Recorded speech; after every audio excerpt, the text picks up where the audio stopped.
जो है वो भारत जो है मुसलसल पाकिस्तान के ऊपर जो है एलिगेशंस लगा रहा है। इसके अलावा चाइना के साथ भी उसके ताल्लुकात ठीक नहीं चल रहे और चाइनीज़ और इंडिया के बीच में भी जो है वो एक किस्म का आप देखते हैं कि टेंशन सी है। तो जनरल बाजवा के ऊपर काफ़ी इंडियन मीडिया शोर मचा रहा है कि जी ईद के मौके पर ये तक कहा गया कि जी उन्होंने वहाँ पे क्योंकि कश्मीर की बात की और उन्होंने कुछ ऐसी बात की जिससे इंडिया पे हमले का तासुर मिला, इसलिए इंडियन मीडिया ने ये भी कहा कि जी हमने तो मिठाई जो है वो बाकी बॉर्डर्स पे दी है ईद की, लेकिन पाकिस्तान को नहीं दी, इसलिए कि ईद के मौके पे भी पाकिस्तान ने हमें हमले की धमकी दी है।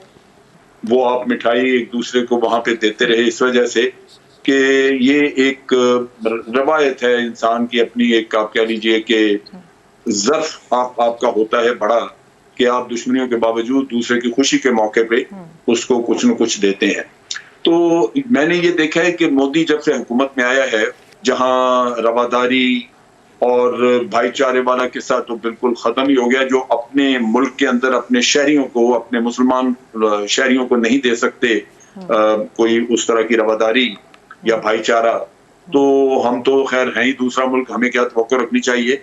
बहरहाल आहिस्ता आहिस्ता भारत का अपना बदनुमा चेहरा जो है वो यहाँ हो रहा है, वो सामने आ रहा है, वो नजर आ रहा है। मिठाई ना तो इतनी होती है कि वो को बहुत लोग खा सकें, एक बिल्कुल एक आप कह लीजिए एक जेस्चर होता है, लिहाजा मिठाई का ना आना मैं समझता हूँ भारत के लिए नुकसानदेह है। उसी का अपना जो कमजोरी है वो मेरा ख्याल है ज्यादा तौर पे पब्लिक के सामने आई। हमें इससे लाजमी बात है, कोई फर्क नहीं पड़ता, यहाँ को मिठाई की कमी नहीं है पाकिस्तान में कि हम अपने जवानों को, अपने लोगों को जो वाघा बॉर्डर पे हैं या और भी क्रॉसिंग साइट्स पे हैं कश्मीर में या इधर, उनको सबको हम पहुंचाते हैं मिठाई। और जनरल बाजवा जब गए होंगे तो मिठाई की काफी बड़ी मिकदार उनके साथ गई होगी उन जवानों के लिए। बिल्कुल ठीक। और सर, एक कबूतर पकड़ने का दावा भी आजकल इंडियन मीडिया में बहुत ज़्यादा चल रहा है। एक दफ़ा पहले भी अगर आपको याद हो तो इन्होंने इसी तरह का कोई दावा किया था कि जी हमने पाकिस्तान ने कोई जासूसी के लिए कबूतर भेजा है, वो पकड़ा है। तो इस बार भी उन्होंने कुछ इसी तरह का दावा किया है, उसको आप किस तरह देखते हैं? आपके पास मेरा ख्याल है कुछ इनके फोटोग्राफ्स और क्लिप्स वगैरह भी होंगे। जी जी बिल्कुल। जो कबूतरों के वो भी आप जरूर अपने जो व्यूअर्स हैं उनको दिखाइए। लेकिन एक चीज आप देखिए कि कई दफा मैंने सुना है भारत के बाज नाकदीन ये बात करते हैं कि जनाब पाकिस्तान जो है वो ऑब्सेस्ड है इंडिया के बारे में, पाकिस्तान के ऊपर इंडिया सवार है। अब आप देखिए कि पाकिस्तान किसके सर पे सवार है? आज के दौर में एक कबूतर पकड़ के उसके ऊपर वो सारा मीडिया एक जान में है और उनकी इंटेलिजेंस एजेंसीज के जनाब कबूतर के पास कोई राज आ गए। और सर एक बार वो ये दावा कर रहे हैं कि जी हम आज़ाद कश्मीर को भी ले लेंगे और गिलगित बल्तिस्तान को भी अपना बता रहे हैं, मौसम भी बताना शुरू हो गए हैं और मुसलसल ये कहा जा रहा है कि बस जी अब हमारे साथ ये आ गया है और हम इसको पाकिस्तान से लेकर रहेंगे। बल्कि ये तक कह रहे हैं कि पाकिस्तान को चाहिए कि बलूचिस्तान के भी पीछे पड़ें। कहते हैं पाकिस्तानियों को चाहिए कि वो अपना वीज़ा लगवाने की आदत डालें बलूचिस्तान के लिए, क्योंकि अब उनको बलूचिस्तान के लिए भी वीज़ा लेना पड़ेगा। देखिए ये चंद एक जो बेवकूफ लोग हैं उनकी बातें हैं। इनके अपने एक बड़े समझदार से ख्याल वो सहाफी थे, उनकी मैंने वीडियो देखी, वो एक प्रोग्राम में बैठे हुए थे और वो पाकिस्तान के मुख्तलिफ इलाकों से होके गए। तो उन्होंने कहा कि यार तुम लोग यहाँ बैठ के खुदा जाने क्या सोचते हो कि बलूचिस्तान में क्या हो जाएगा। उसने कहा मैं बलूचिस्तान फिर के आया हूँ। वो बलोच जो है वो पाकिस्तान का नाम लेते हैं, पाकिस्तान के वफादार और पाकिस्तान के लिए जान देने को तैयार है। उसने कहा मुझे तो वहां बलूचिस्तान में कोई ऐसी तहरीक नजर नहीं आई। इसी तरह उसने कहा जी आप बात करते हैं केपीके की, कभी बात शुरू कर देते हैं, कभी आप सिंध की, किसी भी जगह पे उसने कहा मैं गया हूं, मैं कई दिन कई हफ्ते रह के आया हूँ पाकिस्तान में, वहां तो मुझे कोई ऐसी चीज नजर नहीं आई। आपको मीडिया में पता नहीं बैठे यहाँ क्यों नजर आ जाती। तो बात यह है कि ये अपने अंदर वो ख्वाहिशें तो रखते हैं कि पाकिस्तान में ये भी हो वो भी हो, लेकिन इनको मवाज न करना चाहिए। कश्मीर इनसे अलग होना चाहता है तो कश्मीर तो आप देख लीजिए कि उनके गली कूचों में किस तरह एहतजाज होता है, उनके गली कूचों में किस तरह आजादी के नारे लगते हैं।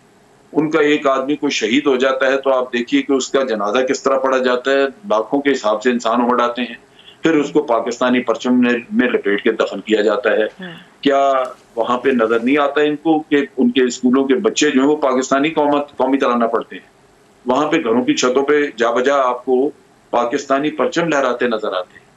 ये चीजें अगर आप अपनी खुली आंखों भी ना देख सकें तो फिर उस ऐसे अंधेपन का तो इलाज नहीं है। ये चीजें उनको पाकिस्तान में नजर आती हैं कहीं। पाकिस्तान का बड़ा अल्लाह का फजल है कि बलूचिस्तान में जो मसला है वो 2-3 लोग हैं जो बाहर इनके टुकड़ों पे पल रहे हैं। एक ब्राह्मता मुफ्ती है, दूसरा हरब्यार मरी है और एक और इसी तरह का वो मेरा ख्याल है उसका ताल्लुक इससे है कलात से। तो ये 2-3 लोग हैं जो आफ्टर ऑल बाहर उनके पास कोई सोने की कान तो नहीं है, वो यही इंटेलिजेंस एजेंसीज हैं जो उनको पाल रही हैं।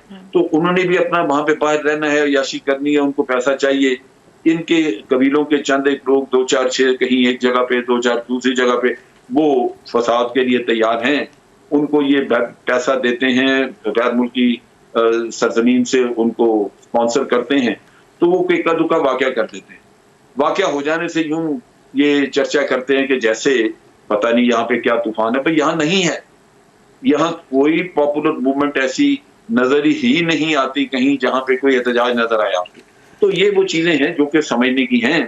बहरहाल मैं समझता हूं कि वो अपनी नफरतों में इतना आगे जा चुके हैं कि उनकी अकल जवाब दे चुकी है। वो सोच विचार का जो कहते हैं कि अहलियत ही वो खो चुके हैं।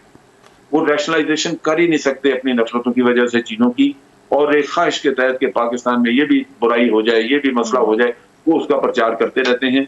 और ये मैं समझता हूं कि ये नफरत का बीज मोदी साहब का बोया हुआ है जो इंशाअल्लाह इस मुल्क को खुद ब खुद अंदरूनी तौर पे तबाह करेगा। नफरतों की वजह से कोई भी आप सोसाइटी को देख लें, वो फलती फूलती नहीं, बिल्कुल वो खुद ब खुद अंदरूनी तौर पे तबाह होती है। और ये होगी, ये इन्होंने जो लीडर अपने लिए चुना है वो उसका खमियाजा ये भुगतेंगे।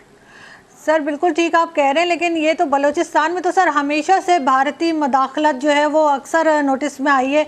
जैसे उनका जासूस भी जो हमने पकड़ा था, उसके लिए भी अब उन्होंने एक नई स्टोरी ये निकाली है कि वो कहते हैं कि ये आप लोग ही कहीं से पकड़ के ले आए हैं, और ये उसके बाद उसके ऊपर आप लोगों ने इस तरह से एलिगेशंस लगा दिए हैं।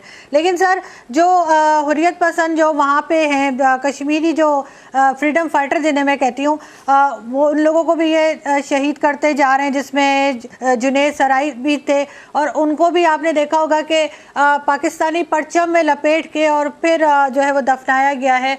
लेकिन सर एक तरफ तो ये कहते हैं कि जी पूरी दुनिया में कोरोना फैला हुआ है और पाकिस्तान बजाय इसके कि वो कोरोना से लड़े और कोरोना की तरफ देखे और उसको हैंडल करे, वो हमारे ऊपर जी हमले करने की बात कर रहा है, एलिगेशन लगा रहा है। इस तरह की मतलब कहना चाहिए गलत बातें जो है वो इंडियन मीडिया और इधर उधर से पाकिस्तान के बारे में कही जा रही है। लेकिन दूसरी तरफ हम ये देखते हैं कि चाइना के साथ उनकी एक नई टेंशन शुरू हुई है, और आज भी शायद आपने भी वो क्लिप देखा होगा कि किस तरह से वहाँ से चाइनीज़ सोल्जर आए हैं और इधर से इंडियन सोल्जर्स हैं और आपस में ये लड़ रहे हैं। हर तरफ भारत ने अपने लिए मुश्किल खड़ी की हुई है कि पाकिस्तान से 1 इंच भी इनकी बसात में नहीं है लेना। लेकिन वो मुश्किल ये है कि ये सियासत इसी पे करते हैं। झूठ बोला, मिसाल के तौर पे आप देखिए कि जब उड़ी का वाकया हुआ तो उन्होंने कहा ये छोड़ेंगे नहीं पाकिस्तान को, हम खा जाएंगे, ये करेंगे। नतीजा ये कि इनके अपने लोगों ने दबाव डालना शुरू कर दिया। जब आपका पॉलिटिकल प्रेशर आना शुरू हो जाता है अंदर से गवर्नमेंट के ऊपर, तो मुश्किल पड़ जाती है कि जनाब आपने कहा था पाकिस्तान को सबक सिखाएंगे, अब तो छोड़ना नहीं। अब यानी लोगों की तवक्कुआत बढ़ा दी और आपकी अहलियत थी नहीं कि आप कुछ कर सकें। नतीजा ये कि आपको एक झूठा ड्रामा रचाना पड़ा सर्जिकल स्ट्राइक का, जो कि जिसका वजूद ही नहीं था कहीं। वो एफडीएल पे जो बॉर्डर्स पे जो आपकी रोजाना ही एक्सचेंज ऑफ फायर होता है और उसमें थोड़ा बहुत कभी ज्यादा कभी कम, उसी में थोड़ा अगर ज्यादा कहीं फायर हो गया तो कह दिया जाए सर्जिकल स्ट्राइक कर दी। तो झूठ पे ये इसी तरह बालाकोट पे, यानी मोदी इलेक्शन हारा हुआ था, वो बालाकोट का ड्रामा करके वो इलेक्शन जीत गया और कहने शुरू कर दिया हमने जी 300 आतंकवादी मार दिया वहां। और भाई हमने टोटल जो नुकसान हमने देखा वो 3 दरख्त थे और 1 कब्बा था। तो और फिर दुनिया को ले जाके दिखाया, पूरी दुनिया की मीडिया ने देखा, मुख्तलिफ ममालिक ने अपने प्रोग्राम में बताया कि ये अबॉर्टेड स्ट्राइक सीन में कोई भी किसी का कोई नुकसान नहीं हुआ। ये हुआ ये है कि आए थे जरूर वहां पे बॉम्बिंग करने के लिए। लेकिन जब इन्होंने देखा कि पाकिस्तान एयरफोर्स के जहाज हवा में आ गए हैं और अब यहाँ पे मुकाबला, तो ये दाएं बाएं फेंक के अपने गोला बारूद तो भाग गए वहां। अगर ना भागते तो फिर पकड़े जाते। सो जान बचाई, चले गए, उधर जाके झूठ बोल दिया कि जनाब 300 लोग मार दिए। ये वो सूरत हाल है। और उस कौम में चूंकि नफरत भर दी है मोदी ने, उनके कान हर वक्त ये फ्रॉड और झूठ सुनना चाहते हैं कि कोई उनको ये सुना दे, काश हमने पाकिस्तान के इतने लोग मार दिए, हमने पाकिस्तान में ये कर दिया, वो कर दिया। तो अंदर से ये हालत